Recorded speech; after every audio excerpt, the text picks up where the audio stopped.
Hello and welcome everyone.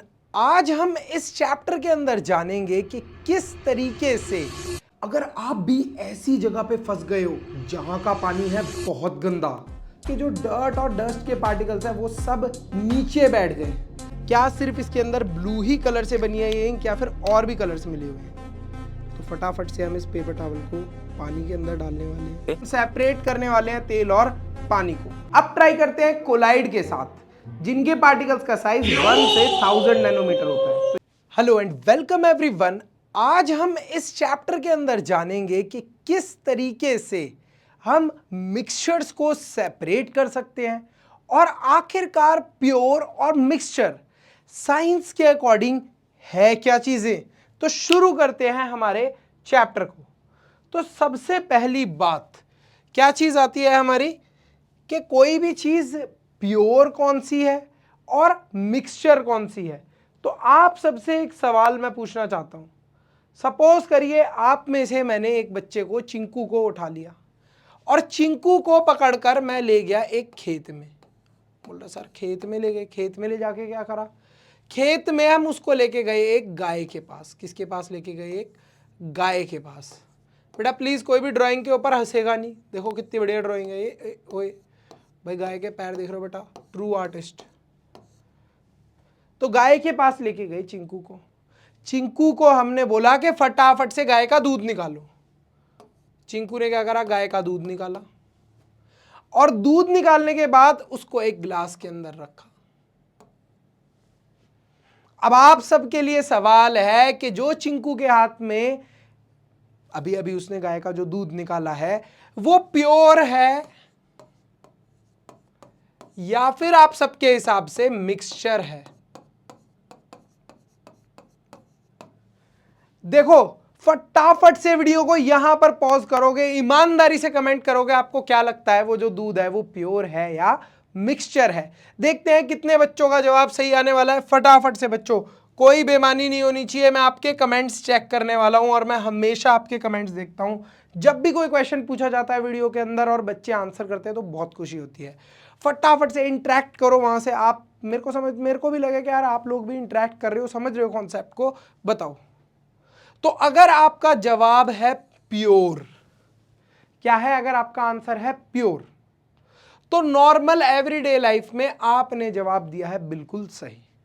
क्योंकि generally हम क्या बोलेंगे कि इस दूध के अंदर कोई भी मिलावट नहीं हो रही थी, तुरंत के तुरंत उसने अभी ये दूध गाय से निकाला है चिंकू ने, दैट मीन्स ये जो दूध है it is completely pure. But science की लैंग्वेज में ये बात हो जाएगी गलत, क्योंकि ये जो दूध है ना, अगर आप इस दूध को बॉईल करोगे, क्या करोगे? अगर आप इस दूध को बॉईल करोगे तो कुछ ही समय के अंदर आपको देखने को मिलेगी इसके ऊपर एक layer of cream. That means दूध के अंदर क्रीम भी मिली हुई है, फैट भी मिले हुए हैं, कार्बोहाइड्रेट भी है, प्रोटीन भी है, बहुत सारी डिफरेंट चीज़ें मिली हुई है। तो जो हमारा दूध है वो कंप्लीटली प्योर तो नहीं है। साइंस की लैंग्वेज में प्योर क्या चीजें हैं फिर? देखिए प्योर क्या क्या चीज हो गई हमारी साइंस के हिसाब से।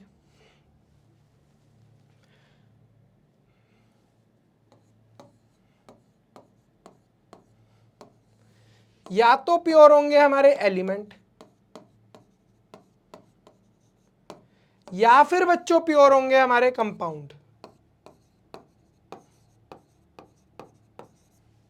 देखिए एलिमेंट के अंदर क्या आ गया? हमारा आयरन आ गया, कॉपर आ गया, और क्या आ गया? हमारी ऑक्सीजन आ गई, और क्या आ गई? हमारी नाइट्रोजन आ गई, और क्या आ गया हमारा? और भी कोई भी ले सकते हो, हाइड्रोजन ले सकते हो, हीलियम ले सकते हो, लिथियम ले सकते हो। तो ये सब क्या है? हमारे एलिमेंट्स हैं जो कि क्या माने जाते हैं साइंस के हिसाब से? प्योर। इनके साथ कुछ भी मिला हुआ नहीं है। इसके अलावा कंपाउंड हो गए, इनको भी साइंटिफिकली प्योर ही माना जाता है। कंपाउंड का एग्जांपल क्या है? H2O, CO2। दिमाग के अंदर आपके क्वेश्चन आ रहा होगा, लेकिन सर इसको आप प्योर क्यों मान रहे हो? H2O यानी कि 2 हाइड्रोजन है, 1 ऑक्सीजन है, ये तो दो अलग अलग चीजें मिलकर बनी है, तो मतलब ये प्योर कैसे हुआ? इसमें तो मिलावट है। CO2 कार्बन है और ऑक्सीजन है। क्या CO2 का मतलब क्या हो गया? एक कार्बन, O2 दो ऑक्सीजन, तो ये भी प्योर कैसे हुआ? तो साइंटिफिकली इन्हें प्योर इसलिए माना जाता है कंपाउंड्स को, बिकॉज इनका फिजिकल सेपरेशन पॉसिबल नहीं है। मतलब सपोज करो बच्चों, मैं आपको एक गिलास पानी दे दूं, यानी कि H2O दे दिया, बोला हाइड्रोजन और ऑक्सीजन को अलग अलग निकाल के दिखाओ, क्या निकाल सकते हो? बोल दोगे सर ये तो पॉसिबल ही नहीं है, कैसी बात कर रहे हो? It is impossible. हाइड्रोजन और ऑक्सीजन पानी से कैसे अलग अलग निकल जाएगा? वो तो पॉसिबल ही नहीं है। तो फिजिकली हम इन्हें सेपरेट नहीं कर सकते। दैट इज वाई जो हमारे कंपाउंड हो गए इन्हें भी हम प्योर मानते हैं। CO2 कार्बन डाइऑक्साइड, बोला कार्बन और ऑक्सीजन अलग कर दो बच्चों, नहीं कर सकते। बोलोगे सर ये तो फिजिकली सेपरेट होना पॉसिबल ही नहीं है। सर क्या फिर H2O से हाइड्रोजन और ऑक्सीजन को कभी अलग नहीं कर सकते? कर सकते हैं। अगर हम केमिकल रिएक्शन करें, इलेक्ट्रोलाइसिस ऑफ वाटर करें, तो उससे क्या होता है, हमारी हाइड्रोजन और ऑक्सीजन अलग अलग हो जाती है। बट वो एक केमिकल रिएक्शन है, फिजिकली हम इन्हें सेपरेट नहीं कर सकते। अब इसके बाद आते हैं बच्चों मिक्सचर्स। प्योर तो हमने समझ लिए, बट अब मिक्सचर्स को भी समझ लेते हैं।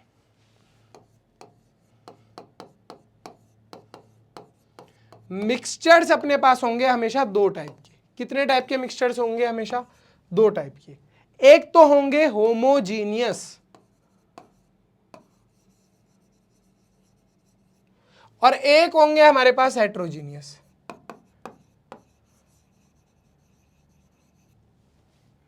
सपोज करिए आप में से किसी प्यारे प्यारे बच्चे को मैंने बोला बेटा एक काम करो यार, आप बहुत अच्छे हो, जरा एक गिलास पानी ला दो। आपने बोला सर अभी लेकर आए, रुको 2 मिनट में। अब आपने सोचा यार ये सर पानी मंगा रहे हैं, सर के साथ थोड़ा सा प्रैंक किया जाए। आपने क्या करा, पानी के अंदर क्या करा, पानी के अंदर आपने नमक मिला दिया, सॉल्ट अच्छे से घोल कर लिया है पानी के अंदर नमक को। 2 गिलास पानी लेकर आए, एक गिलास खुद उठाया, खुद पीने लग गए जिससे मुझे शक ना हो। नमक वाला पानी मुझे दे दिया, जैसे ही मैं पीऊंगा क्या करूंगा, ये क्या बेटा नमक वाला पानी पिला दिया मुझे। तो मैं पकड़ क्यों नहीं पाया कि आपने नमक वाला पानी पिलाया मुझे? बिकॉज जो सॉल्ट है वो पानी के अंदर बहुत अच्छे से डिजोल्व हो जाता है, घुल जाता है। देख ही नहीं सकते हम, बता ही नहीं सकते उसे देख के कि पानी के अंदर कुछ मिला हुआ है, इतना अच्छे से मिल जाता है। अब मैंने आपको दोबारा बोला कि बेटा दोबारा पानी लिया, आपने सोचा यार सर के साथ अब दोबारा प्रैंक करा जाए, डेली बड़ा पानी मंगवा रहे हमसे। अब आपने इस बार प्रैंक को थोड़ा बढ़ा दिया, इस बार आपने लिया 1 चम्मच सैंड लिया आपने और उसको किस में मिला दिया, पानी के अंदर अच्छे से मिला दिया। अब जो सैंड है वो पानी के अंदर घुलेगा नहीं, सैंड तो नहीं घुलने वाली। 1 गिलास आप पानी साफ वाला अपने ले लेकर आए, पिया। मिट्टी वाला पानी, सैंड वाला वाटर मुझे दे दिया। जैसे ही मैंने सैंड वाला वाटर उठाया, मैं पीऊंगा क्या? नहीं। ईजिली विजिबल है, क्या दिख जाएगी मुझे? ईजिली मिट्टी दिख जाएगी, सैंड दिख जाएगी। क्यों? सैंड जो है वो पानी के अंदर घुलती नहीं है। क्या होगा? सैंड वाटर के अंदर डिसॉल्व नहीं होती। अब समझिए कि ये जो होमोजीनियस है, यानी कि सॉल्ट और वाटर का कॉम्बिनेशन हो गया, ये होमोजीनियस हो गया। इनकी कंपोजिशन को क्या बोला जाता है? यूनिफॉर्म।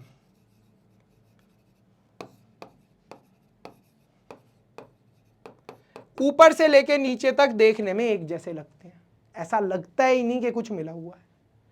और जो हेट्रोजीनियस है, इनकी कंपोजिशन को क्या माना जाता है? Non uniform. क्यों माना जाता है नॉन यूनिफॉर्म? बहुत सिंपल सा रीजन है, इसलिए नॉन यूनिफॉर्म माना जाता है बिकॉज अच्छे से एक दूसरे में घुलते नहीं है। ये घुलने वाला या फिर डिसॉल्व होने वाला प्रोसेस वर्क कैसे करता है, जरा इसको एक डायग्राम के थ्रू मैं आपको समझा देता हूं।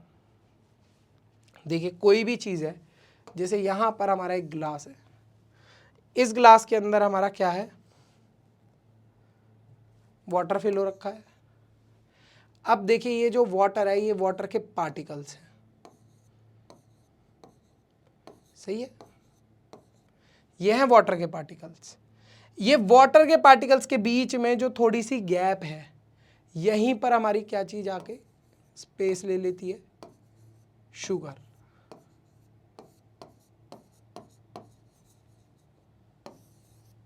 अच्छे से इस स्पेस को क्या कर लेती है, ऑक्यूपाई कर लेती है, डिसॉल्व हो जाती है। इसीलिए हमें पानी के अंदर जब भी चीनी या नमक, या तो आप शुगर ले लीजिए या फिर आप क्या ले लीजिए, सॉल्ट ले लीजिए, कुछ भी पानी के अंदर अगर अच्छे से घोल दिया तो वो दिखता नहीं है, क्योंकि वो वाटर के पार्टिकल्स के बीच की स्पेस को ऑक्यूपाई कर लेता है। तो देखो यहां पर यही हुआ। अब दिमाग के अंदर एक सवाल दोबारा आ रहा होगा, नहीं आ रहा तो मैं डाल देता हूं। क्या हम लोग, क्या पढ़ा था अभी थोड़ी देर पहले हमने पढ़ा था कि प्योर चीजों का फिजिकल सेपरेशन पॉसिबल नहीं है। प्योर चीजों में से जो कंपाउंड थे इनका फिजिकल सेपरेशन पॉसिबल नहीं है। दैट मीन्स जो मिक्सचर्स हैं उनका फिजिकल सेपरेशन पॉसिबल होना चाहिए। तो क्या हम लोग यहां वाले केस में नमक और पानी को अलग अलग कर सकते हैं? कर सकते हैं तो फटाफट से कमेंट करके बताओ कि क्या मेथड यूज करके अलग कर सकते हैं। वीडियो को पॉज करो, फटाफट से ईमानदारी से आंसर करो। आगे का टॉपिक मैं आपको समझा रहा हूं, जल्दी से, चीटिंग नहीं बेटा, बेईमानी करना नहीं छोड़ोगे। पॉज नहीं कर रहे वीडियो को, पॉज करो जल्दी से और आंसर करो, क्योंकि अब जो भी मैं आगे के चैप्टर्स आपको पढ़ाने वाला हूं इसमें एक्सपेरिमेंट भी करेंगे, साथ में इंटरेक्ट भी करेंगे, तभी मजा आएगा यार पढ़ने में। जल्दी से कमेंट करो। चलो ठीक है, समझाता हूं मैं कैसे कर सकते हो अलग। बहुत सिंपल सा तरीका है। आपको इस पानी को धूप में रखा हुआ छोड़ देना है। क्या करना है, धूप के अंदर इस पानी को रखा हुआ छोड़ देना है। धूप की गर्मी की वजह से जो वाटर है, पानी है, वो क्या होगा, वेपर्स की फॉर्म में हवा में उड़ जाएगा और नीचे आपका क्या बच जाएगा, सॉल्ट। तो फिजिकली आपने क्या कर लिया, बहुत ही सिंपली वाटर और सॉल्ट को सेपरेट कर लिया। चीनी के साथ भी यही कर सकते हो। हेट्रोजीनियस मिक्सचर में क्या होगा, समझ लेते हैं। हेट्रोजीनियस मिक्सचर में जहां पर हमने सैंड और वाटर को मिलाया था, क्या करा था हमने, सैंड और वाटर को मिला दिया था, सैंड और वाटर को मिला दिया था। अब इनको अलग कैसे करना है, बहुत ही सिंपल तरीका है यार। फिल्टर पेपर ले सकते हो, स्ट्रेनर यानी कि छन्नी ले सकते हो, छन्नी से छान दोगे मिट्टी अलग हो जाएगी। बहुत ही आसान तरीका है यार। अब जरा देखो, मैंने नोट्स के अंदर आपको बढ़िया डिटेल में यही सारी चीजें समझा रखी है, एक साथ दे रखी है। कुछ नहीं करना, नोट से फटाफट आप नोट कर सकते हो। नहीं करना नोट तो जैसे मैंने समझाया अलग अलग चार्ट बना के ऐसे भी आप समझ सकते हो। आगे चलते हैं चैप्टर में। आगे हमें डिटेल में दे रखी है डेफिनेशन के होमोजीनियस मिक्सचर्स क्या होते हैं, हेट्रोजीनियस मिक्सचर्स क्या होते हैं। अब मिक्सचर्स की जब बात कर रहे हैं तो एक मिक्सचर बनता कैसे है या फिर एक सॉल्यूशन कैसे बनता है। देखिए, अगर हम शुगर वाटर सॉल्यूशन बनाने के लिए चले तो हमें किसकी जरूरत पड़ेगी, सबसे पहली चीज शुगर की जरूरत पड़ेगी। शुगर पानी के अंदर क्या करोगे, कम डालोगे, तो इसी वजह से वो क्या कहलाएगी, सॉल्यूट। पानी के अंदर डाल रहे हो, पानी में घुल रही है, पानी ज्यादा क्वांटिटी में है तो वो सॉल्वेंट, और दोनों मिलके क्या बनाएंगे, सॉल्यूशन। शुगर डाली है तो शुगर वाटर सॉल्यूशन, नमक डाला है क्या हो जाएगा, सॉल्ट वाटर सॉल्यूशन। सॉल्यूट हमेशा लेसर अमाउंट में होंगे, they get dissolved in the solvent. Solvent हमेशा हायर क्वांटिटी में होंगे। Substance that dissolve solute in a solution is called as solvent. यहां पर आप देख सकते हो सॉल्वेंट पानी कितनी ज्यादा क्वांटिटी में है, सॉल्यूट कितनी कम क्वांटिटी में है। आगे चलते हैं, बहुत ही इजी से टॉपिक है ये तो, हमें फटाफट से समझ में आ रहे हैं। अब बात को समझते हैं। सपोज करिए आपने एक ग्लास लिया, उसमें आपने नमक डाला, 1 चम्मच, 2 चम्मच, 3 चम्मच, 4 चम्मच, 5 चम्मच, 6 चम्मच, 7 चम्मच, खोलते गए, डालते गए, 8 चम्मच, 9 चम्मच। तो एक ऐसा पॉइंट आ जाएगा जब नमक फर्दर क्या होना बंद कर देगा, पानी के अंदर घुलना क्या कर देगा, बंद कर देगा। अब हो क्या रहा है जरा समझते हैं।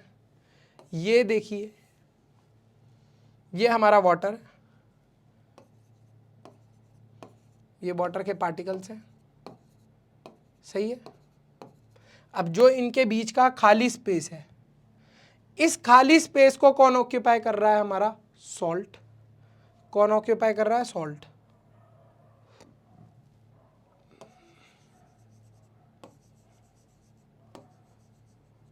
जब हम नमक डालते जा रहे हैं तो वो सारी जगह को क्या करता जा रहा है? सॉल्ट ऑक्यूपाई करता जा रहा है।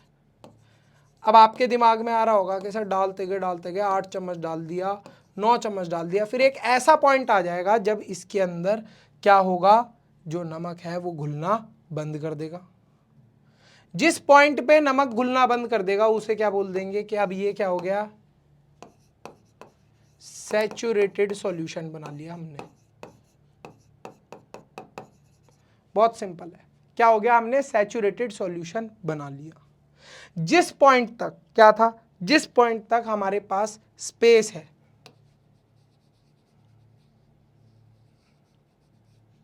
स्पेस है, अभी और नमक इसके अंदर घुल सकता है, तो क्या बोल देंगे हम लोग कि अभी ये सॉल्यूशन क्या है? It is unsaturated solution. अभी इसके अंदर और ज्यादा नमक घोला जा सकता है। ये रहा अनसैचुरेटेड सॉल्यूशन, ये रहा हमारा सैचुरेटेड सॉल्यूशन। फर्दर और ज्यादा स्पेस बचा ही नहीं है। आगे चलते हैं, आगे क्या बात बताई हुई है? अब यहां पर हमें बताई हुई है सॉल्यूशंस एंड कंसंट्रेशन। अब सॉल्यूशन, कभी भी सॉल्यूशन कैसे प्रिपेयर होता है? अभी अभी हमने देखा कि सॉल्यूट किसके अंदर घुल रहा होता है? सॉल्वेंट के अंदर घुल रहा होता है, तब सॉल्यूशन बनता है। अब आपने कितना सॉल्यूट डाला है, कितना सॉल्वेंट है, इस चीज का पता लगाने को ही हम लोग क्या बोलते हैं? Concentration in solution. अब देखिए आपने क्या करा है, ये अपने पास एक ग्लास है, इसके अंदर आपने नमक और पानी, सॉल्ट वाटर सॉल्यूशन बनाया है।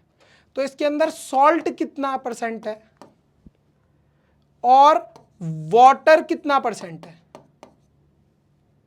सॉल्ट कितना परसेंट है और वाटर कितना परसेंट है? आपने ये पता लगाना है। इसी चीज को हम लोग बोलते हैं कंसंट्रेशन निकालना। मेथड्स टू एक्सप्रेस कंसंट्रेशन, एक तो होता है मास बाई मास वाला मेथड, ठीक है। दूसरा हमारा मेथड क्या आ जाता है? दूसरा हमारा आ जाता है वॉल्यूम परसेंटेज वाला, मास बाई वॉल्यूम वाला। तीसरा हमारा मेथड क्या आ जाता है बच्चों? तीसरा मेथड आ जाता है वॉल्यूम बाय वॉल्यूम का। तीनों के ही न्यूमेरिकल सॉल्व करके देखते हैं, ऐसे हवाबाजी में नहीं, करके देखेंगे न्यूमेरिकल सॉल्व, तभी तो मजा आएगा। अब मास बाय मास परसेंटेज निकालने के लिए क्या करना होता है हमें? Commonly use to express concentration of solid solute. Solute क्या होगा? Solid in liquid solid matrix as well as the composition of packaged food, milk powder, spices. Mass of solute upon में क्या निकालना है? मास ऑफ सॉल्यूशन। इससे निकल जाएगा हमारा mass by mass percentage. Into में क्या करना है? परसेंट, सेंट है तो सेंट होता है 100, 100 से। Mass of solution is equals to, mass of solution कैसे निकलेगा? बहुत सिंपल है, सॉल्यूट और सॉल्वेंट को ऐड करने से। तो एक तड़कता भड़कता सवाल करोड़ों रुपए का भाइयों बहनों आपकी स्क्रीन के सामने पेश किया जाता है। क्वेश्चन देखते हैं। If 10 gram of salt is dissolved in 90 gram of water. Salt क्या है? सॉलिड। इसको क्या करा है हमने? 90 ग्राम ऑफ वाटर के अंदर डिजॉल्व कर लिया। कैलकुलेट करना है हमें mass by mass percentage. Mass by mass का फॉर्मूला अभी अभी देखो सामने हमने देखा है। मास बाय मास परसेंटेज का क्या फॉर्मूला है? मास ऑफ सॉल्यूट अपॉन में मास ऑफ सॉल्यूशन। अब हमेशा एक चीज याद रखना बेटा, जब भी अब आप फिजिक्स सॉल्व करोगे, फिजिक्स के क्वेश्चन सॉल्व करोगे, न्यूमेरिकल्स करोगे, चाहे केमिस्ट्री में चाहे फिजिक्स में, जो गिवन है उसको लिख लोगे तो आधा तो वैसे ही आपको पता चल जाएगा करना क्या है। मास ऑफ सॉल्यूट हमें गिवन है that is 10 gram, mass of solvent हमें गिवन है दैट इज 90 ग्राम। तो सॉल्यूशन का मास निकल जाएगा। क्या करेंगे? Mass of solute plus mass of solvent. 10 gram plus 90 ग्राम 100 ग्राम हो गया। फॉर्मूला क्या था? मास परसेंटेज निकालने का सिंपल सा फॉर्मूला था। क्या फॉर्मूला था हमारा? Mass of solute, mass of solute upon में मास ऑफ सॉल्यूशन इनटू में 100। मास ऑफ सोल्यूट क्या हमें पता है, बिल्कुल पता है, मास ऑफ सोल्यूट है हमारा 10। मास ऑफ सॉल्यूशन क्या हमें पता है, बहुत आसानी से पता है, 10 + 90 100 इनटू में 100। क्या होगा बच्चों, बहुत ही आसानी से आपको पता है, 100 से 100 कट जाएगा। आंसर कितना आ जाएगा हमारा, 10%। बहुत सिंपल आंसर है। मास बाय मास परसेंटेज कितनी आई, 10%।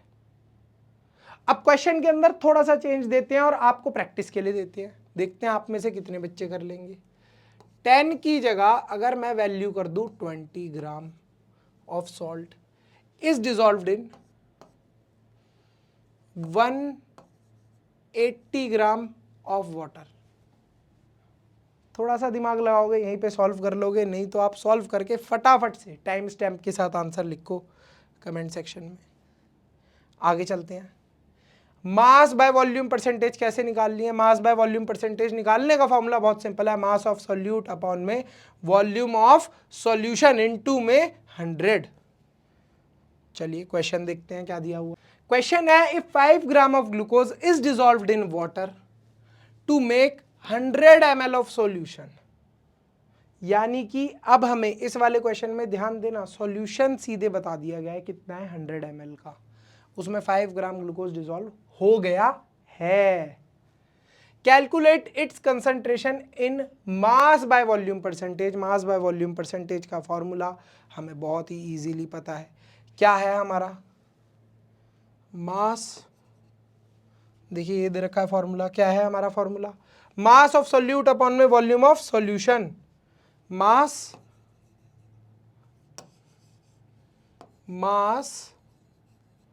ऑफ सोल्यूट अपॉन में वॉल्यूम ऑफ सॉल्यूशन। क्या करेंगे बच्चों, वैल्यू पुट कर देंगे। मास ऑफ सॉल्यूट कितना दिया है, 5 ग्राम। ध्यान देना सॉल्यूशन सीधे दे दिया 100 लिख के, 100 मल्टीप्लाई किससे होता है हमेशा, ये 100 से, परसेंट निकालना है तो 100 में से 100 कट गया, आंसर कितना बचा, 5%। फटाफट से चेक करो 5% आ रहा है नहीं आ रहा। वापस से तड़कता भड़कता सवाल आपके लिए, 5 ग्राम को हटा के हमने यहाँ 10 ग्राम कर दिया और 100 ml की जगह इसको कर दिया 400 ml। देखते हैं कितने बच्चों का आंसर करेक्ट होता है, फटाफट से कमेंट करो, देखते हैं कितने बच्चों का आंसर सही आएगा, फटाफट से जल्दी से करके दिखाओ। Next question, volume by volume percentage. क्या करना है, वॉल्यूम बाय वॉल्यूम परसेंटेज निकालना है। Volume of solute volume of solution into में 100, आंसर आ जाएगा हमारा बहुत ही सिंपली। अगेन बच्चों क्या करना है, क्वेश्चन को रीड करते हैं। If 1 ml of liquid pesticide is mixed with sufficient amount of water to form 100 ml of a pesticide spray for a rice crop, calculate its volume by volume percentage. Volume by volume percentage निकालने का formula क्या था, volume of solute upon में volume of solution into में 100। फटाफट से लिखते हैं जो बात हमें पता है,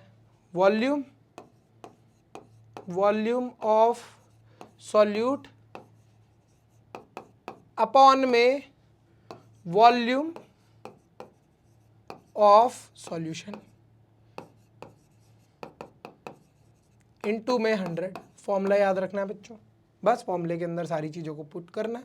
वॉल्यूम ऑफ सॉल्यूट है हमारी 1, वॉल्यूम ऑफ सॉल्यूशन हमें गिवन है directly to form 100 ml of a pesticide spray. Total कितने ml पेस्टिसाइड स्प्रे फॉर्म हुई है, 100 ml, तो 1 अपॉन में 100 इनटू में 100 से 100 काट दिया तो आंसर क्या आया हमारा, सिंपली 1%। मज़ा ऐसे नहीं आएगा, प्रैक्टिस के लिए आपको भी तो क्वेश्चन दिया जाए जो करके दिखाओ। तो 1 ml की जगह यहाँ हम इसको कर देते हैं 20 ml और यहाँ पर 100 की जगह इसको कर देते हैं 300 ml। ज़रा देखते हैं कितने बच्चे आंसर सही लिख पाते हैं। देखो डेसिमल में ले आओगे तो बहुत बढ़िया है। देखते हैं कितने बच्चे एग्जैक्ट डेसिमल में ला पाते हैं। कुछ बच्चे जो फ्रैक्शन तक ही ला पा रहे हैं, ठीक है बेटा। देखो इस चैप्टर के हम समझ लेंगे, बट इस चैप्टर को समझने के साथ साथ बहुत इंपॉर्टेंट वाले जो क्वेश्चंस होते हैं, एक्स्ट्रा क्वेश्चंस होते हैं, वो आप प्रैक्टिस कैसे कर पाओगे जब आप मेंबरशिप परचेज कर लोगे। मेंबरशिप के अंदर ऐसा क्या है, सब्सक्राइब के साथ में ही एक ज्वाइन का बटन है, उस पर क्लिक करके आप मेंबरशिप परचेज कर सकते हो। मेंबरशिप के अंदर आपको क्या मिलेगा ये मैं आपको बता देता हूँ। देखो जो ब्रह्मास्त्र बैच की मेंबरशिप है, इसके अंदर आपको मैथ्स के, साइंस के, एसएसटी के, इंग्लिश के, हिंदी के नोट्स प्लस सैम्पल पेपर दोनों चीज़ मिलने वाली हैं, जो कि आपके लिए एक्सट्रीमली हेल्पफुल होंगी एग्ज़ाम में फुल मार्क्स लाने में, जो आपकी हेल्प करेंगी। आपके बुक के पीछे के क्वेश्चन नहीं आने वाले, और जो अब नई वाली एनसीईआरटी के पीछे बुक के क्वेश्चन दिए भी है ना, वो बड़े ही लो लेवल के हैं और पता नहीं अजीब से ही क्वेश्चन है।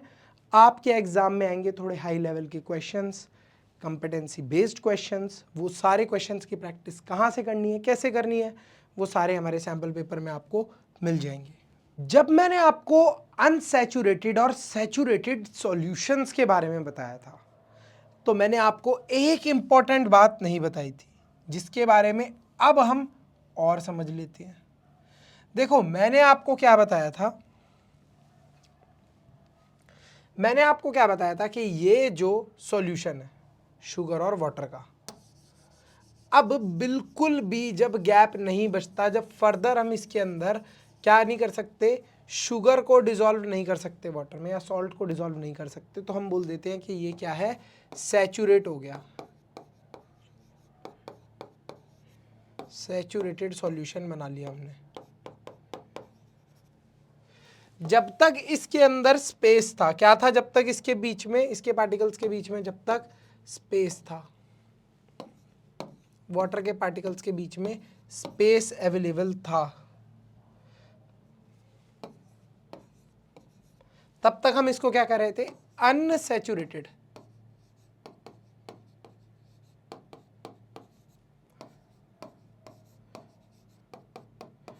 अब सोचो, अगर हमारे अंदर चुल है, व्हाट इज चुल, चुल is a type of thing जो हमें होने लगती है, कर देते हैं हम जो, तो हमारे अंदर चुल है कि हमें और ज़्यादा इसके अंदर क्या ऐड करना है, हमारा सॉल्ट ऐड करना है या फिर शुगर ऐड करनी है, कुछ भी ले सकते हो, सॉल्ट या शुगर में से कुछ भी ऐड करना है।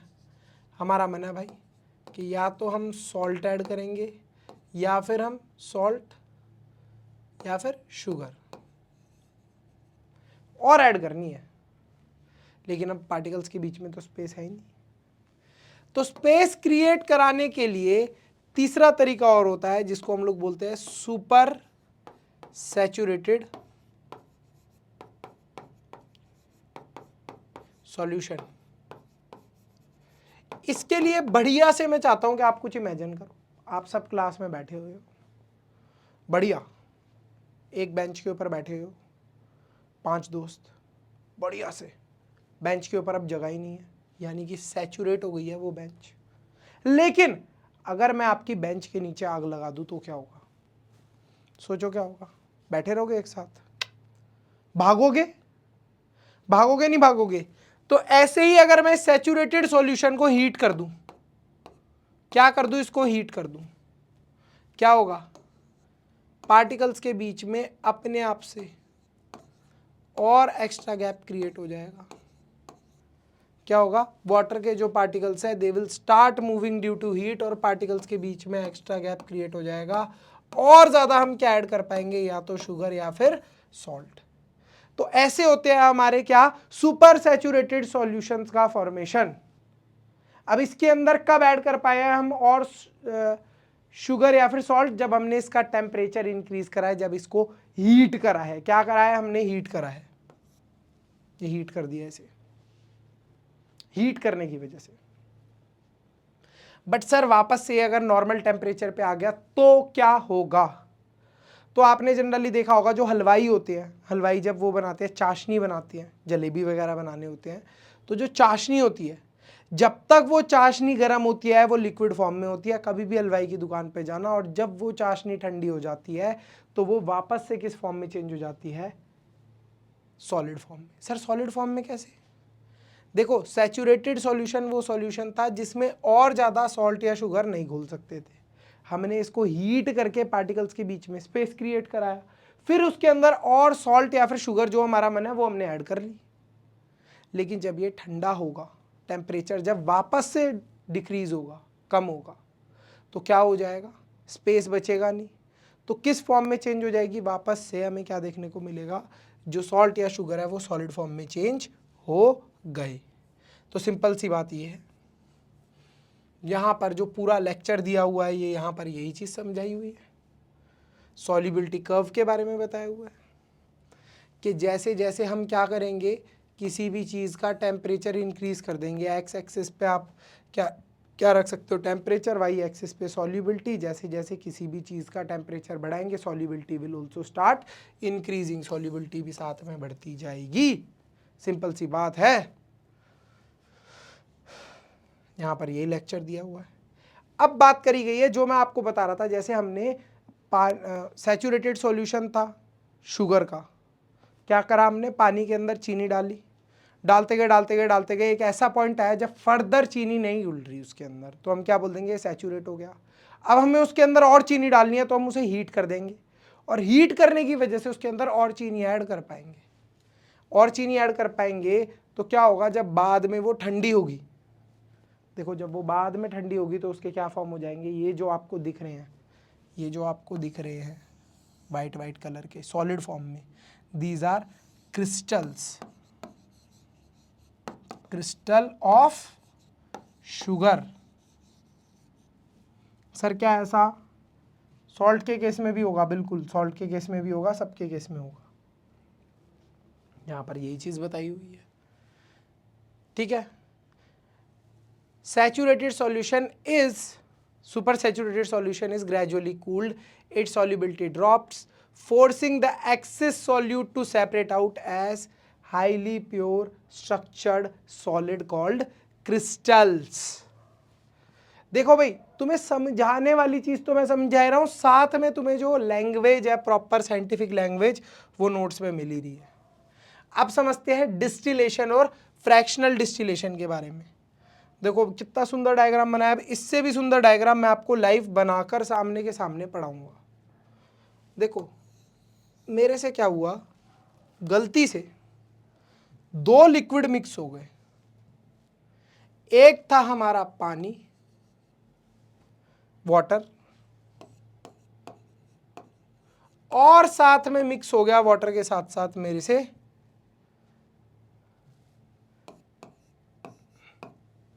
अल्कोहल। क्या मिक्स हो गया मेरे से? Alcohol, Al, alcohol. अब ध्यान देना, होगा क्या? सपोज करिए जो वाटर है इसका बॉइलिंग पॉइंट, सपोज क्या करना, वाटर का बॉइलिंग पॉइंट 100 डिग्री सेल्सियस है, बट अल्कोहल का अभी सपोज कर लेते हैं हम लोग बॉइलिंग पॉइंट है 50 डिग्री सेल्सियस।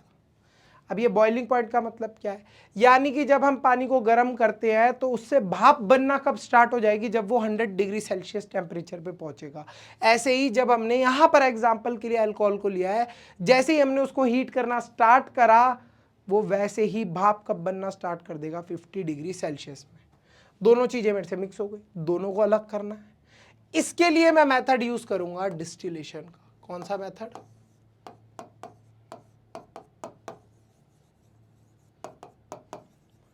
कौन सा मेथड यूज हो रहा है यहां पर? डिस्टिलेशन का। DISTILLATION, डिस्टिलेशन का मेथड। अब क्या करना है? सिंपली मेरे को सिंपली नीचे लगानी है इसके आग। ओ तेरी की भाई साहब, आग लगा दी, बहुत भारी, बहुत भयंकर। अब आग लगाने के साथ साथ मुझे ऊपर कुछ इस तरीके के फ्रैक्शंस लगाने हैं। क्या लगाना है? एक ऐसे तरीके का पाइप लगाना भाई, और इस साइड भी एक दूसरा कंटेनर रख देना है। अब क्या होना स्टार्ट होगा? जब मैंने इसको हीट करना स्टार्ट करा है, टेम्परेचर बढ़ेगा। टेम्परेचर बढ़ेगा बढ़ेगा बढ़ेगा, कैसे होगा, 10 degree Celsius, 20 degree Celsius, 30 degree Celsius, 40 degree Celsius. जैसे ही टेम्परेचर किस पे पहुंचेगा, 50 डिग्री सेल्सियस पे, क्या होना स्टार्ट हो जाएगा, जो हमारी अल्कोहल है वो किसकी फॉर्म में चेंज होना स्टार्ट हो जाएगी, वेपर्स की फॉर्म में। धीरे धीरे करके यहां पर क्या चीज कलेक्ट होना स्टार्ट हो जाएगी, हमारी अल्कोहल यहां आके कलेक्ट होना स्टार्ट हो जाएगी। 50 से 60 पे जाएगा टेम्परेचर, 70 पे जाएगा, कोई दिक्कत नहीं है। जैसे ही टेम्परेचर 100 के नजदीक जाने वाला होगा, मैं फटाफट से गैस को बंद कर दूंगा, हीट को बंद कर दिया। अब यहां पर मेरा सिर्फ क्या बच जाएगा, यहां पर मेरा सिर्फ और सिर्फ क्या बचेगा, यहां पर बच जाएगा मेरा पानी। और अल्कोहल कंप्लीटली कहां चली गई होगी, अल्कोहल मेरी चली गई होगी दूसरी जगह, दूसरे कंटेनर में। तो डिस्टिलेशन का मेथड यूज करके मैंने सेपरेट कर दिया वाटर और अल्कोहल को। और डिफरेंस कितना था, ध्यान देना थोड़ा सा। अभी डिस्टिलेशन का मेथड हमने समझ लिया। अब इसमें एक चीज का ध्यान देना होता है कि जो बॉइलिंग पॉइंट है इसमें टोटल 25 डिग्री सेल्सियस का डिफरेंस होना चाहिए। तो यहां तो ये 50 डिग्री सेल्सियस है, 100 डिग्री सेल्सियस है, सीधे 50 डिग्री सेल्सियस का डिफरेंस है, तो कोई दिक्कत नहीं है। लेकिन अगर 25 डिग्री सेल्सियस से कम है टेम्परेचर, तो क्या करना पड़ेगा, तो करना पड़ता है हमें फ्रैक्शनल डिस्टिलेशन। चलिए जी, इसके लिए भी मैं आपको अपनी बहुत सुंदर कलाकृति दिखाता हूँ, मज़ा आ जाएगा बच्चों आपको देख के। तो सबसे पहले हमने एक कंटेनर लेना है। इस कंटेनर के अंदर सपोज करिए मेरे पास किसका मिक्सचर है, वाटर है, और इस बार मेरे पास मिक्सचर के अंदर वापस से अल्कोहल आ गई। देखिए कंटेनर के अंदर अब मेरे पास क्या आ गई है, अल्कोहल आ गई है। और क्या चीज़ है बच्चों, मेरे पास है वाटर।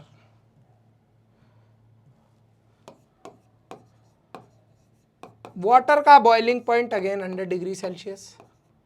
अभी सपोज कर लेते हैं हम लोग कि अल्कोहल का बॉइलिंग पॉइंट हमने ले लिया, that is only 90 degree Celsius.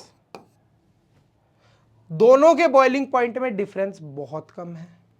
क्या हो सकता है, चांसेस हैं कि अगर हम लोगों ने फ्रैक्शन वाला मेथड यूज करा, सॉरी डिस्टिलेशन का मेथड यूज करा, नॉर्मल डिस्टिलेशन का, तो दोनों सॉल्यूशन क्या हो सकते हैं, वापस से दोनों चीज़ें मिल सकती हैं और हमारा जो काम है वो अनसक्सेसफुल हो सकता है। तो हम लोग क्या करेंगे, इस चीज़ के लिए हम सॉल्यूशन निकालेंगे कि हम फ्रैक्शंस बना देंगे इसके बीच में। क्या बना दिए हमने, फ्रैक्शंस बना दिए। लो जी, फ्रैक्शन बन गए। अब क्या होगा, अब हमने इसको हीट करना स्टार्ट करा। क्या करना स्टार्ट करा, हीट करना। लो जी, हीट करना स्टार्ट करा। जैसे ही हम हीट करेंगे इसको 20 degree, 30 degree, 40 degree, 50 degree, 60 degree, 70 degree, 80 degree, 90 degree, 90 degree पे आते ही अल्कोहल क्या हो जाएगी, वेपर की फॉर्म में चेंज हो जाएगी। और वेपर की फॉर्म में चेंज होकर कहाँ चली जाएगी, दूसरे कंटेनर में चली जाएगी। अब 90 और 100 में ज़्यादा डिफरेंस नहीं है, तुरंत ही वाटर का भी टेम्परेचर आ गया, मतलब 100 डिग्री सेल्सियस पे भी रीच कर गए।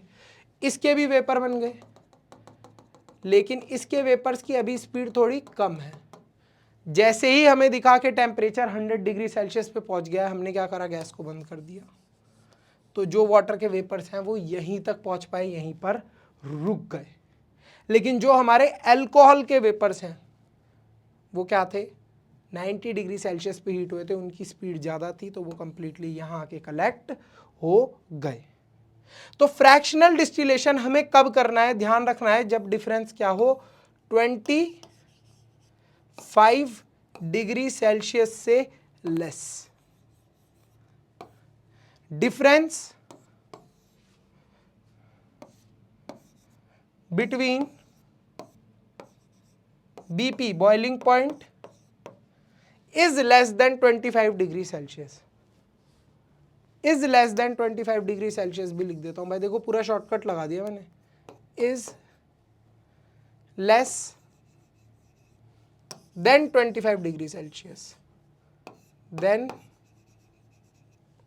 25 अरे भाई 25 डिग्री सेल्सियस। आई होप बढ़िया से समझ में आ गया होगा आपको। Next comes paper chromatography. देखिए जो भी इंक हम लिखने के लिए यूज करते हैं, वो जो इंक है उसके अंदर मल्टीपल कलर्स मिक्स करके उसे बनाया जाता है। तो जब हम लोग पेपर क्रोमेटोग्राफी करते हैं, यानी कि उस इंक को, किसी भी इंक को अगर हम चेक करेंगे तो उसके अंदर से मल्टीपल डिफरेंट कलर्स निकलते हैं।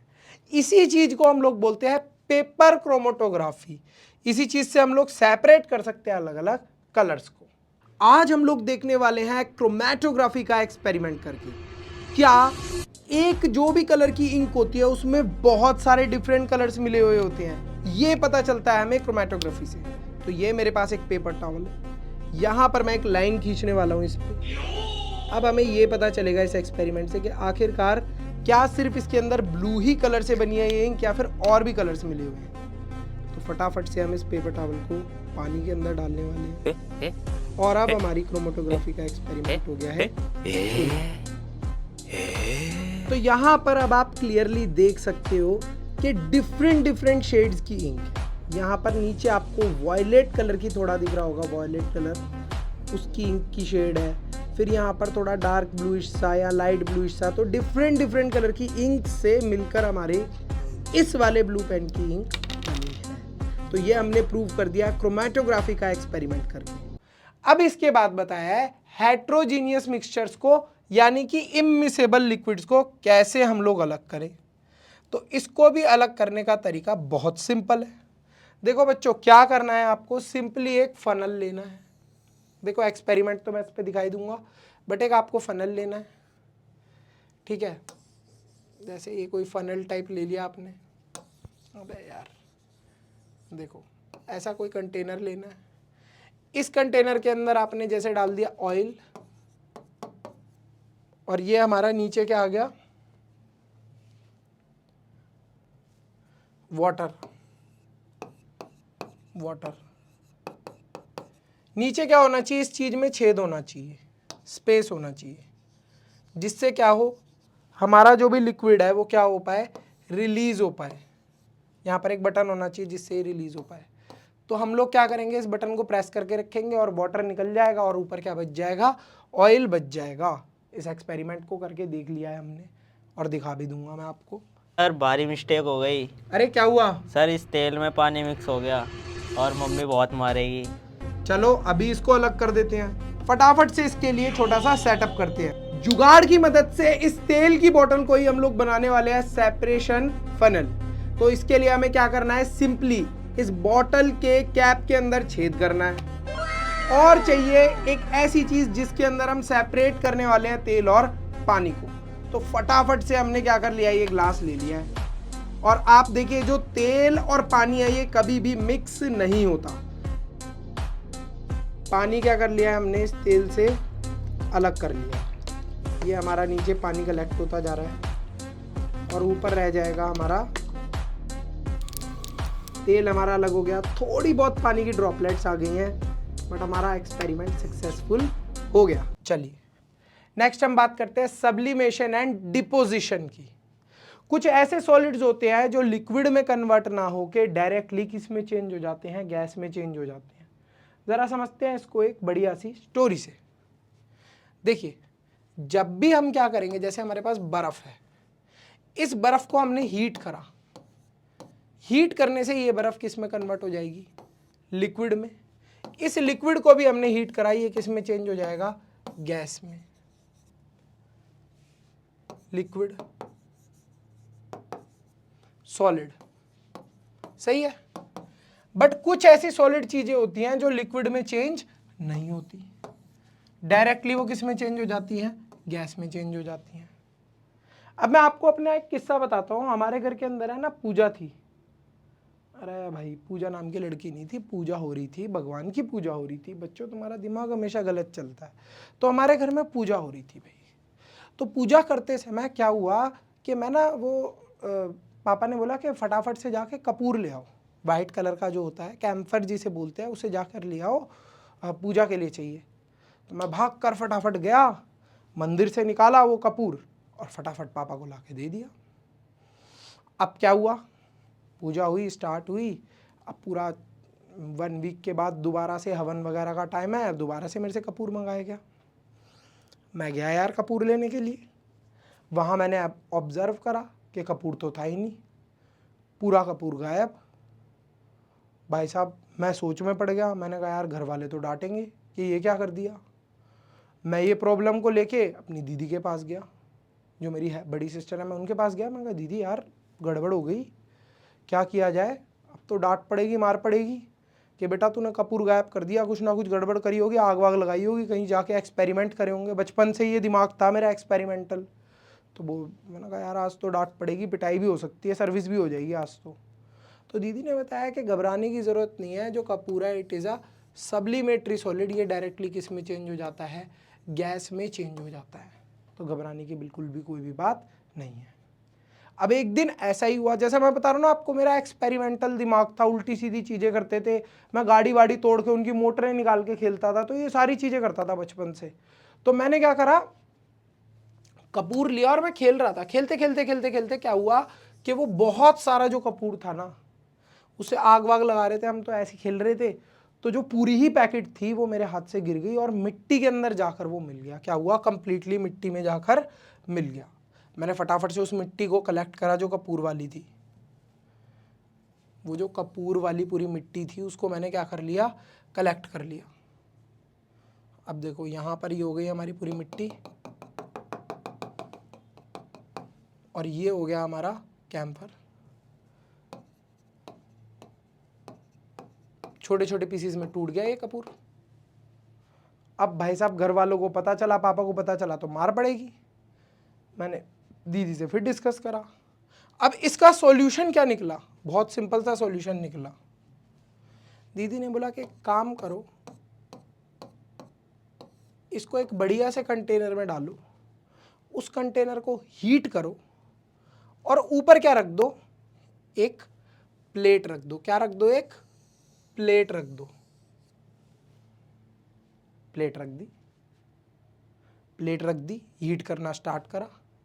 कुछ समय तक मैं वेट करता रहा। मैंने कहा क्या होगा भाई, आज तो भाई दीदी पिटवा देंगी, मजे ले रहे हैं दीदी भी।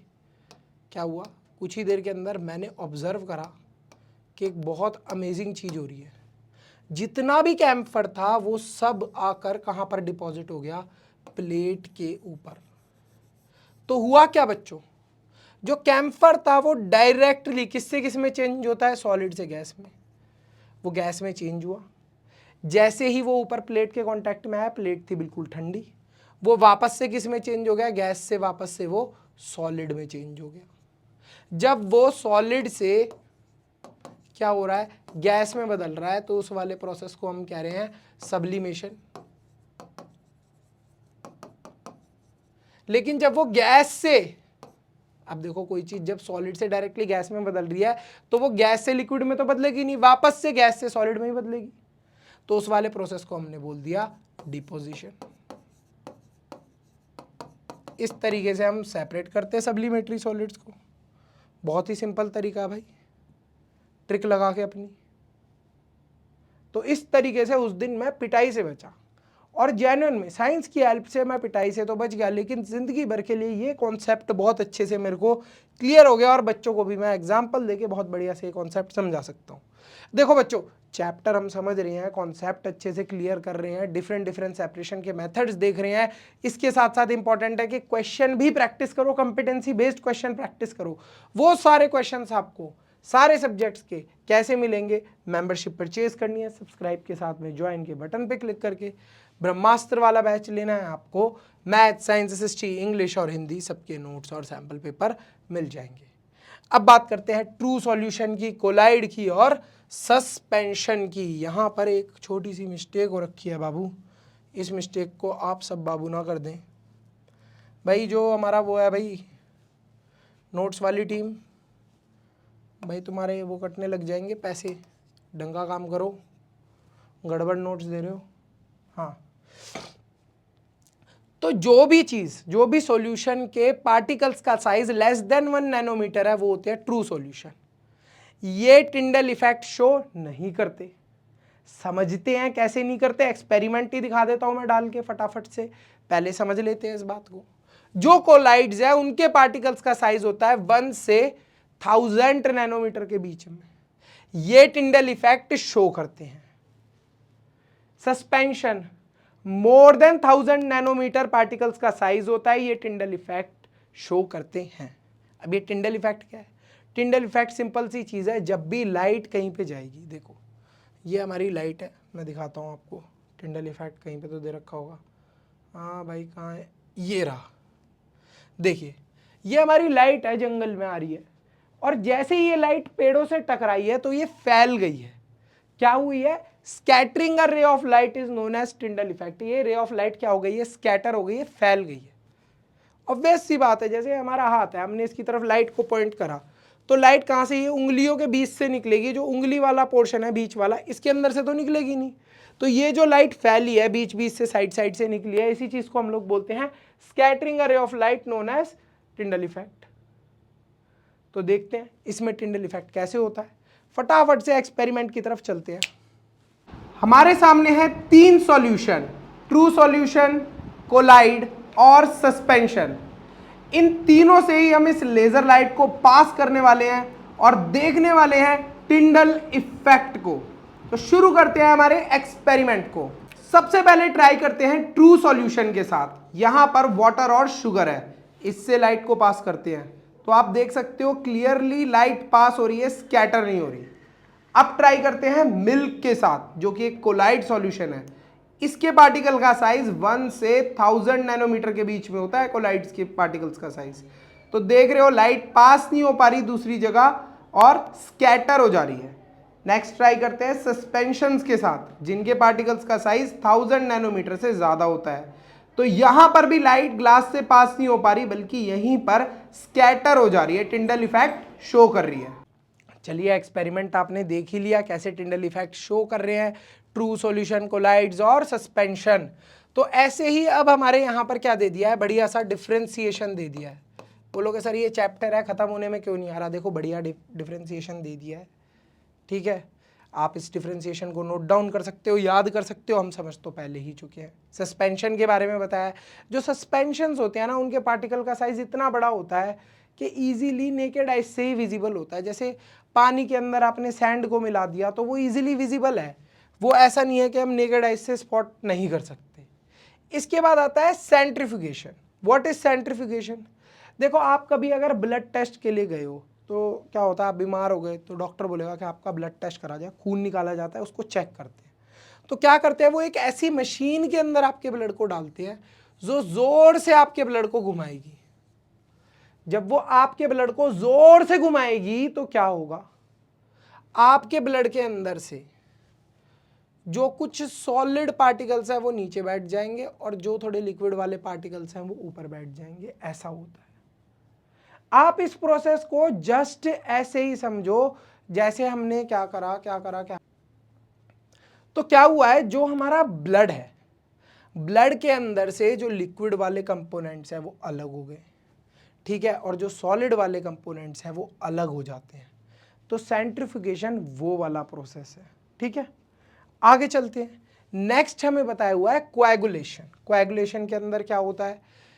The addition of a chemical substance called coagulant to a mixture containing finely suspended particles. The coagulant force tiny lingering particles to clump together into a large mass. अब देखो क्या हुआ, मैंने क्या करा, एक ग्लास लिया, उसमें बहुत सारी मिट्टी घोल दी और थोड़ी सी फिटकरी डाली, जो क्या है, कोएगुलेंट है। वो उस सारी मिट्टी को क्या करेगी, जो मिट्टी पूरे पानी में फैली हुई थी उसको एक जगह लाकर इकट्ठा कर देगी, बिठा देगी पूरी मिट्टी को। तो ऊपर मेरे पास क्या बच जाएगा, सिर्फ साफ पानी, क्लीन वाटर बच जाएगा। तो लोग इस तरीके से पहले कोएगुलेंट्स का यूज करके, साइंस का यूज करके क्या करते थे, पानी को साफ किया करते थे। अगर आप भी ऐसी जगह पे फंस गए हो जहां का पानी है बहुत गंदा, तो अब इस गंदे पानी को साफ करने के लिए चाहिए एक छोटी सी चीज। वो छोटी सी चीज है ये पोटैश एलम, यानी कि फिटकरी के क्रिस्टल्स। अपने पास 2 ग्लासेस जिनको हमने मार्क कर दिया है। एक ग्लास है जिसके अंदर हम लोग पोटैश एलम यानी कि फिटकरी डालने वाले हैं। तो ये हमने क्रश कर लिया है पोटैश एलम को और अब इसको डाल देते हैं इस वाले। लगभग 4 घंटे हो गए हैं और अब देखते हैं कि जो हमारा पोटैश एलम वाला वाटर था उसके क्या हालचाल है। और ये हमारा है नॉर्मल वाटर जो मिट्टी वाला था। तो आप इसमें क्लियरली देख सकते हो कि मिट्टी कैसे प्रॉपरली नीचे बैठ गई है। तो ये वाला प्रोसेस जो करा है पोटैश एलम ने या फिर फिटकरी ने, उसे हम लोग बोलते हैं कोएगुलेशन। कोएगुलेशन के अंदर क्या है कि जो डर्ट और डस्ट के पार्टिकल्स हैं वो सब नीचे बैठ गए। मेकिंग चीज या फिर पनीर बनाना दूध से। अब आपने क्या करना है, अगर पनीर बनाना है दूध से तो सिंपल सी चीज करनी है, आपको लेमन जूस या विनेगर डालना है दूध के अंदर। देखो आपकी मम्मी है, तोरई, घिया, लौकी, दाल ये खिलाई जा रही है, पालक खिलाई जा रही है, नहीं मान रही, मटर पनीर नहीं खिला रही, शाही पनीर नहीं खिला रही आपको बेटा, तो सिंपल सी चीज़ करना, दूध लेना, उसमें नींबू निचोड़ देना। Now lemon juice is a coagulant. क्या करेगा वो, दूध के अंदर से सॉलिड्स और लिक्विड्स को अलग कर देगा। और जब आपके ये सारी चीज़ें अलग हो जाएंगी, क्लम्पिंग क्या हो जाएगी, मिल्क प्रोटीन्स की क्लम्पिंग हो जाएगी, तो आपका क्या हो जाएगा, लिक्विड वाला पार्ट अलग हो जाएगा और जो सॉलिड वाला पार्ट है वो अलग हो जाएगा। और यही सॉलिड वाला पार्ट आपका बन जाएगा पनीर। और बढ़िया से इस पनीर से आप खा सकते हो मटर पनीर, शाही पनीर और पालक पनीर। और सर को याद कर सकते हो, भैया सर ने क्या तरीका बताया। जिस दिन पालक पनीर खाने का मन है, शाही पनीर खाने का मन है, मम्मी से अब रिक्वेस्ट ही नहीं करनी, सीधे नींबू लेना है और निचोड़ देना है दूध में। दूध फटेगा, खराब होगा, कोएगुलेशन होगा, तो अपने आप मम्मी क्या बना देगी, आपका शाही पनीर या मटर पनीर। ये तो हम समझ ही चुके हैं टिंडल इफेक्ट। क्या चीज़ है Tyndall effect, scattering a ray of light is known as Tyndall effect. अब जंगल में क्या होता है, पेड़ होते हैं, धूप आती है तो वो पेड़ों के बीच से धूप निकल जाती है, इसी को बोल देते हैं हम लोग टिंडल इफेक्ट। बहुत सिंपल सी बात है। ये वाली चीज़ हमने अभी एक्सपेरिमेंट करके ही देखी है कि colloids and the Tyndall effect. अब देखो पूरा हमने करा था सॉल्यूशन, कोलाइड और सस्पेंशन के साथ, लाइव देखी है भाई ये चीज़ तो हमने करके पूरी। समझते हैं अब इमल्शन के बारे में।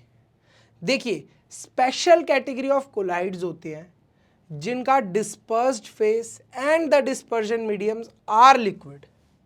जैसे हमारा ऑयल और वाटर, अगर आप बहुत सारा ऑयल ले लेते हो, बहुत सारा वाटर ले लेते हो, उनको मिलाने की कोशिश करते हो तो वो इतने अच्छे से डिसॉल्व नहीं होंगे।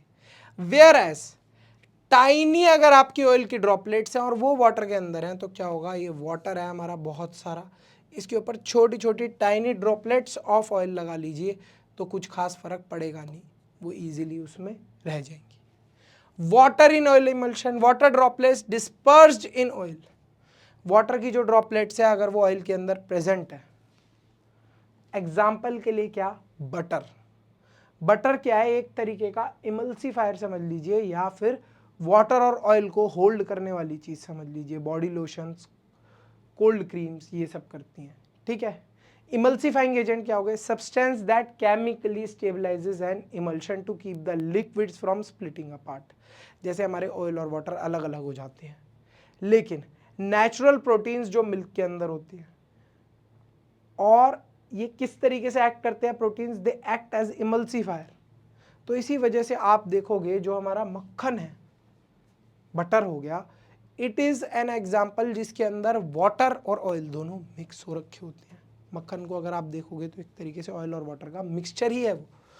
तो इसके अंदर जो नेचुरल प्रोटीन्स है, they act as emulsifier. Industrial, ecological and biological significance, separation process are fundamental to global sustainability, biology and circular economy। देखिए चीज़ों को सेपरेट करना, प्यूरिफाई करना, जैसे हमने तेल और पानी का मिक्सचर है, इसको अलग अलग करके रखना बहुत ज़रूरी है। अगर हम ऐसे ही इस तेल और पानी के या हार्मफुल केमिकल्स के मिक्सचर को वाटर के अंदर, रिवर्स के अंदर छोड़ देंगे तो जो भी क्या है, हमारी फिश वगैरह हैं वो सरवाइव नहीं कर पाएंगी, क्रॉप्स वगैरह अच्छे से ग्रो नहीं कर पाएंगी। ह्यूमन किडनी जो है एक नेचुरल फिल्ट्रेशन सिस्टम है जो कंटिन्यूसली हमारी बॉडी से टॉक्सिक वेस्ट को निकालती रहती है, ठीक है। Sewage treatment plant, sewage treatment plants के अंदर बहुत सारे प्रोसेसेस सच है सेडिमेंटेशन, कोएगुलेशन, फिल्ट्रेशन, ये सब करा जाता है, जिससे क्या होता है, जो हम लोगों के घर के अंदर गंदा पानी है इसको वापस से साफ सुथरा बिल्कुल अच्छा बढ़िया बना दिया जाता है। वेस्ट मैनेजमेंट, हम लोगों को जो भी हाउस होल्ड वेस्ट मटेरियल है, जैसे ड्राई मटेरियल हो गया, प्लास्टिक, ग्लास, मेटल्स, इनको अलग करना चाहिए। ठीक है, जो कि ये रिसाइकल हो जाए। और जो वेट मटेरियल है जैसे कि फूड, खाने पीना हमारा जो बचा हुआ हो गया, ऑर्गेनिक चीज़ें हो गई, इनको अलग रखना चाहिए। Resource recovery, modern research focuses on advanced separation methods to extract highly valuable minerals such as lithium from spent smartphone and laptop batteries. देखिए सेपरेशन के लिए कितनी ज़्यादा रिसर्च करी जा रही है कि अब जो लिथियम है ना उसकी शॉर्टेज हो रही है। इस वजह से लिथियम जो हो गया वो बहुत एक्सपेंसिव होता जा रहा है। एक तो देखो जो इलेक्ट्रिक कार्स हैं उसके अंदर लिथियम की बैटरी यूज़ हो रही है, हमारे मोबाइल फ़ोन्स के अंदर, लैपटॉप्स के अंदर, माइक के अंदर, मल्टीपल चीज़ों के अंदर आजकल लिथियम की ही बैटरी यूज़ हो रही है बिकॉज वो रिचार्जेबल है ईजीली। तो अब लिथियम की कमी होती जा रही है, इस वजह से हमें ध्यान रखना चाहिए जो भी लिथियम है उसको वापस से कैसे हम लोग रिकवर कर सकते हैं, रिसाइकल कर सकते हैं, इस्तेमाल कर सकते हैं। चैप्टर हमारा प्यारा सा यहीं पर ख़त्म होता है। मेन जो बातें थी वो सब हमने इस चैप्टर की बहुत डिटेल में समझ ली। अगेन आप सब बच्चों के लिए इंपॉर्टेंट है कि नोट्स से अच्छे से पढ़ें, सैम्पल पेपर से अच्छे से क्वेश्चन सॉल्व करें। Thank you so much for watching this video. अगर आपको इस वीडियो में से कुछ भी अच्छे से समझ में आया है, हमें सपोर्ट करना चाहते हो, तो एक सिंपल सा तरीका है कि इस चैनल को सब्सक्राइब करो, अपने स्कूल के ग्रुप में शेयर करो, अपने दोस्तों के साथ शेयर करो इस वीडियो को, अपने भैया की हेल्प करो यार, थोड़ा सा बढ़ाओ यार चैनल, बड़ी बातचीत बनाओ यार। तो see you in the next video, bye bye till then. मनुष्य ज्ञान लेते रहो। MKG एकेडमी अब हम बन गए हैं, तो MKG एकेडमी मेन पे तो ये मिलेगा ही, SST वाले चैनल पे आपको SST मिलेगी। मिलते हैं आपसे अगले वीडियो में, बाय बाय टिल देन।